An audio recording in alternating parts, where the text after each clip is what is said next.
Hello అండి, welcome to my channel. ఇవాళ మన ఛానల్లో ఒక మంచి నాన్ వెజ్ రెసిపీ అయితే చూపిస్తానండి. సండే కదా, ఏదో ఒక నాన్ వెజ్ ఐటమ్ అయితే కంపల్సరీ ఉండాలి. సో ఇవాళ నేను చూపించే రెసిపీ వచ్చి మటన్ సెమీ గ్రేవీ అండి. సో చాలా సింపుల్గా ఉంటుంది, చాలా తక్కువ మసాలాతో. సో ఈ బ్యాచులర్స్ కూడా ఈ రెసిపీ హ్యాపీగా చేసుకోవచ్చండి. ఎందుకంటే నేను ఈ రెసిపీ కుక్కర్లో అయితే చేస్తున్నా. సో కుక్కర్లో చేసేది అయితే బ్యాచులర్స్ చాలా టైం సేవింగ్ అయితే అవుతుంది కదా. సో మనం గ్రేవీ స్టార్ట్ చేసే ముందు వాటికి కావాల్సిన ఇంగ్రీడియంట్స్ అయితే ఒకసారి చూసేద్దాం. మన గ్రేవీకి కావాల్సిన ఇంగ్రీడియంట్స్ చూద్దామండి. ఇక్కడ నేను 750 గ్రామ్స్ వరకు మటన్ తీసుకున్నా. బాగా 2-3 టైమ్స్ వాష్ చేసుకున్నా అండి. కొంచెం పసుపు, కొంచెం ఉప్పు వేసుకొని గ్రేవీకి కావాల్సిన మసాలా అయితే గ్రైండ్ చేసుకోవాలి అండి. ఒక మీడియం సైజ్ ఆనియన్ ఇలా పొడి పొడిగా కట్ చేసుకోవాలి. ఇది ఒక వెల్లుల్లి అండి, మీడియం సైజ్ వెల్లుల్లి. అల్లం 2 ఇంచులండి. ఒక మీడియం సైజ్ టమాటో ఒకటి, చిన్న టమాటో ఒకటి ఇలా పొడుగ్గా కట్ చేసుకోవాలి. ఇది ఒక హాఫ్ కప్ కొత్తిమీర, హాఫ్ కప్ పుదీనా, ఇవి గసగసాలు, 1 టీ స్పూన్ గసగసాలు, కొన్ని మిరియాలు, 2 ఇంచుల దాల్చిన చెక్క, 6-7 లవంగాలండి, 2 ఇలాచి.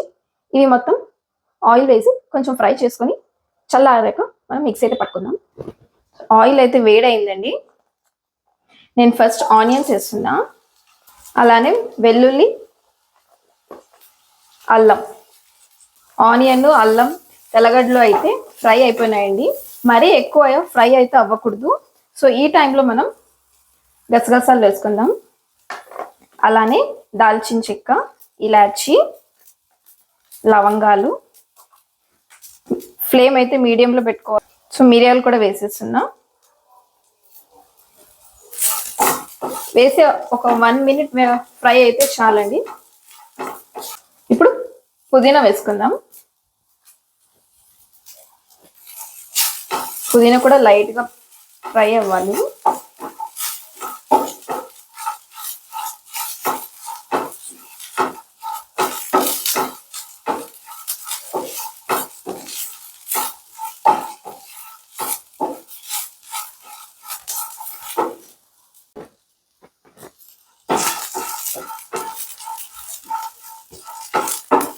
పుదీనా కూడా ఫ్రై అయిపోయింది కదండి. ఇప్పుడు పచ్చిమిర్చి వేద్దాం. నేను 3 పచ్చిమిర్చి వేస్తున్నా. తర్వాత కొంచెం కారం పొడి కూడా వేసుకుందాం. అలానే కొంచెం కొబ్బరి, ఇప్పుడు కట్ చేసుకున్న టమాటో కూడా వేసుకుందాం. మరి ఎక్కువ ఫ్రై అవ్వాల్సిన పని లేదండి, జస్ట్ లైట్గా ఫ్రై అయితే చాలు.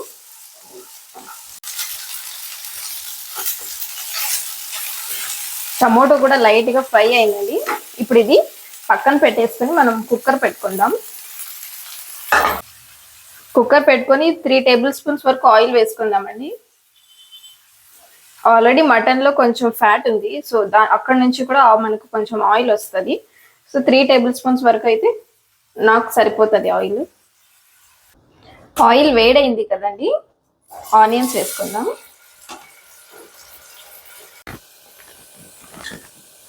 ఆనియన్స్ ఇలా ఎర్రగా ఫ్రై అయిపోవాలి.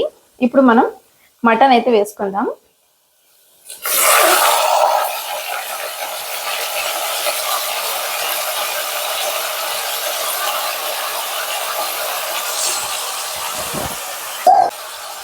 కొంచెం సాల్ట్ వేసుకుందామండి.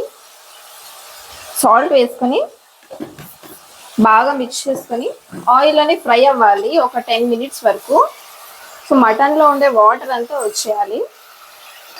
ఆ లోపు మన మసాలా కూడా చల్లగా అవుతుంది, గ్రైండ్ చేసుకొని వచ్చేద్దాం.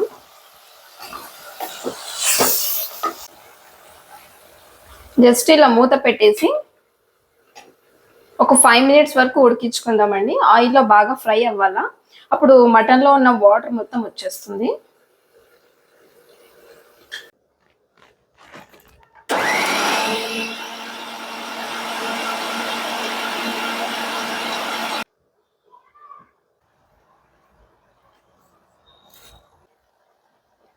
గ్రైండ్ చేసుకున్న మసాలా వేసాం కదండి, ఒకసారి బాగా కలిపేసి ఇంకొంచెం సాల్ట్ వేసుకుందాం. అప్పుడే 1/2 టీ స్పూన్ సాల్ట్ వేసాం కదండి, ఇప్పుడు ఇంకొక 1/2 టీ స్పూన్ సాల్ట్. సో మొత్తం దీంతో 1 స్పూన్ సాల్ట్ అయితే వేసిన. వేసి బాగా కలిపేసి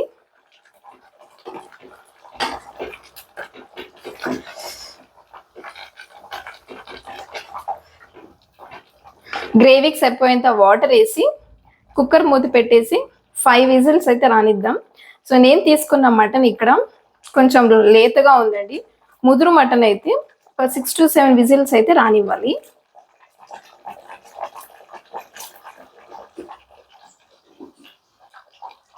కుక్కర్ మూత పెట్టే ముందు 1 టీ స్పూన్ కారం పొడి అండి, అలానే 1/2 టీ స్పూన్ ధనియాల పొడి. మనం అప్పుడే మసాలాలో 3 పచ్చిమిర్చి వేసుకున్నాం కదా, సో దాంతోపాటు ఈ 1 టీ స్పూన్ కారం పొడి. మీకు సరిపోకపోతే ఇంకో కొంచెం మీ కారానికి తగ్గట్టు ఇంకొంచెం కూడా వేసుకోవచ్చు. ఒకసారి మిక్స్ చేసుకుందాం. గ్రేవీకి కావాల్సినంత వాటర్ వేసుకుందాం.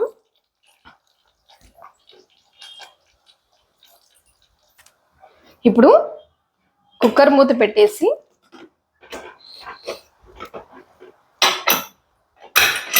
ఒక 5 విజిల్స్ అయితే రానిద్దాం. ఇప్పుడు చూద్దామండి ముక్క అయితే ఉడికిందా లేదా అని. సో ముక్క అయితే పర్ఫెక్ట్గా ఉడికింది. నాకు ఇంకొంచెం గ్రేవీ చిక్కపడాలి. సో నేను ఇంకొక 10 మినిట్స్ వరకు స్టవ్ మీద అయితే పెడుతున్నా. మీకు ఇంత గ్రేవీ సరిపోతుంది అంటే మీరు ఇక్కడతో స్టవ్ అయితే ఆఫ్ చేసుకోవచ్చు. మీకు ఇంకా కొంచెం గ్రేవీ తిక్కపడాలి అంటే ఇంకో 5 to 10 మినిట్స్ అయితే ఉడికించుకోండి. కుక్కర్ మూత పెట్టి అయితే ఉడికించకూడదండి, ఎందుకంటే మనకి ఆల్రెడీ ముక్క అయితే ఉడకపోయింది. కుక్కర్ మూత పెట్టి మరీ ఉడికించారనుకోండి ముక్క మెత్తగా అయిపోతుంది. సో నేను మూత పెట్టకుండా ఉడికిస్తున్నా. నాకు ఇంకా కొంచెం గ్రేవీ థిక్ అయితే కావాలి. చూసారా, గ్రేవీ అయితే చిక్కగా అయింది అండి. ఆయిల్ కూడా బయటకు వచ్చేసింది. మన మటన్ సెమీ గ్రేవీ అయితే రెడీ అండి. దోశ, పూరి, రైస్, చపాతీ ఎందులోకైనా ఈ గ్రేవీ సూపర్ ఉంటుంది. నేను చెప్పినట్టు ఇలా ఒక్కసారి మీరు ట్రై చేయండి. ట్రై చేసి మీకు ఈ రెసిపీ ఎలా కుదిరిందో నాకు కామెంట్ సెక్షన్లో చెప్పండి. Thank you for watching. Bye.